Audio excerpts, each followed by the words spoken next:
تو اللہ کے رسول کا فرمان کیا ہے؟ لو کان العقل رجلا لکان الحسن، اگر عقل کسی شکل بشر میں آ جائے، اگر خدا ساری انسانیت کی عقل کو شکل بشر دے تو حسن بنیں گے۔ اب سمجھیے، حسن کے نور کو بکھیر دیں تو لوگ صاحب عقل بنتے ہیں، اور اگر تمام کائنات کی عقل کو جمع کر دیں تو حسن بنتے ہیں۔ اس کے بعد بھی زمانہ کہتا ہے حسن کو کچھ آتا۔ صلوات پڑھے محمد و آل محمد۔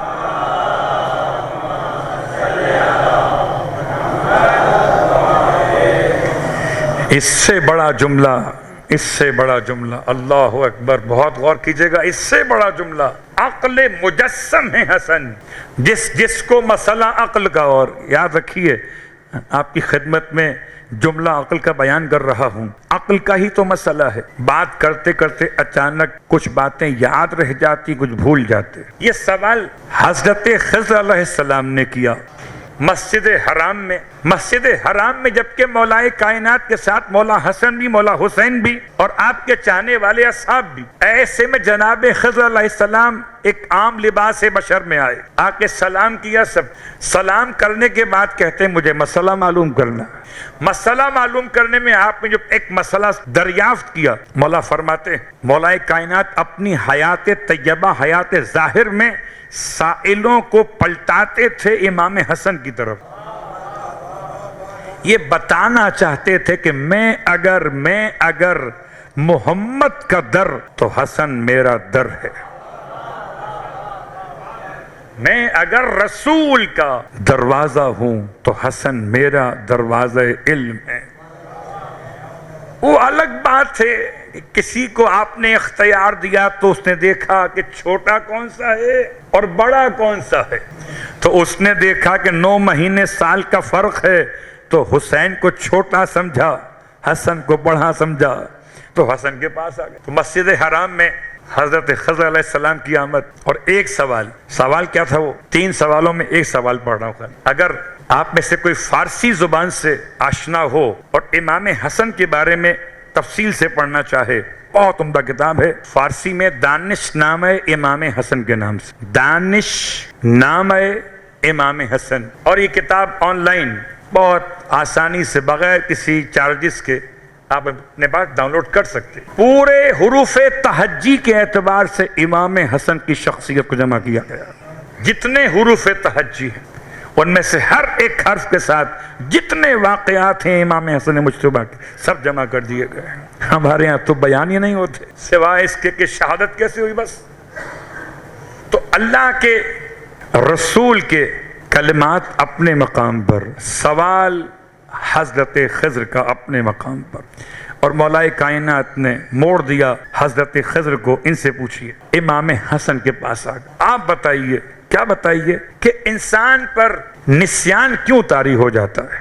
بات کرتے کرتے کبھی کبھی ایسا ہوتا ہے نا کہ آپ بات کرتے کرتے کہتے ہیں ارے وہ کیا نام تھا ان کا، وہ جو ملے تھے کربلا میں، کیا نام تھا؟ آپ سامنے والے سے سوال کر رہے ہیں، اگر دونوں اس وقت ساتھ ملے تھے، ایسا ہوتا ہے کہ نہیں؟ پورا واقعہ تو پڑھ دیا، نام بھول گئے۔ صلوات پڑھ لیں محمد و آل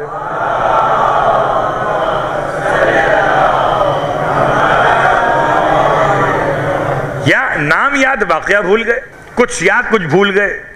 سوال کیا جناب خضر نے کہ بتائیے ایسا کیوں ہوتا ہے؟ ارشاد فرمایا اگر درود آل محمد پڑھ کر بات شروع کریں تو درود آل محمد کی برکت سے خدا قلب کو نورانی کر دیتا ہے، اور جب قلب نورانی ہو جائے تو پھر یادداشت قوی ہو جاتی ہے۔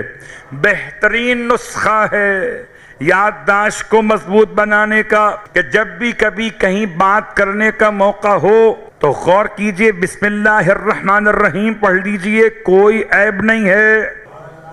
سامنے والا آپ کو جو چاہے سمجھے، زور سے نہ پڑھیے، اگر باہر والے سن رہے ہیں ہو سکتا ہے بولے مسلمان کہیں اللہ اکبر، صلوات پڑھے محمد و آل محمد، ڈر لگتا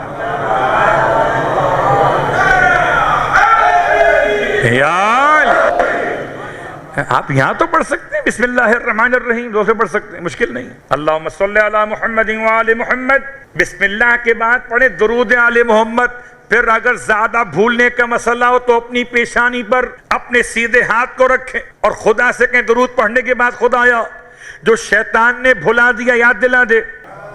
کیا مطلب؟ بھول شیطان کی طرف سے ہے، نسیان شیطان کی طرف سے، حافظہ خدا کی طرف سے. یاد رکھنا نبی نبی نبی یہ خدا ہیں، تو نسیان سے منسوب نہ کر دینا. اللہ اکبر. آیت تو کہہ رہی ہے سنقرئک فلا تنسى، ہم تمہیں ایسا پڑھائیں گے محمد کبھی نہیں بھولو گے. مسلمان کہتا ہے بھول جاتے تھے. یہ کیوں ایسا کیا گیا؟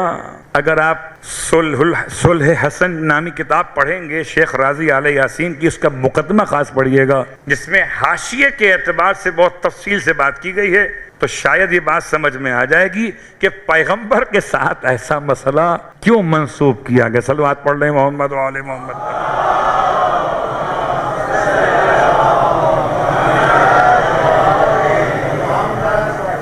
علاج آ گیا.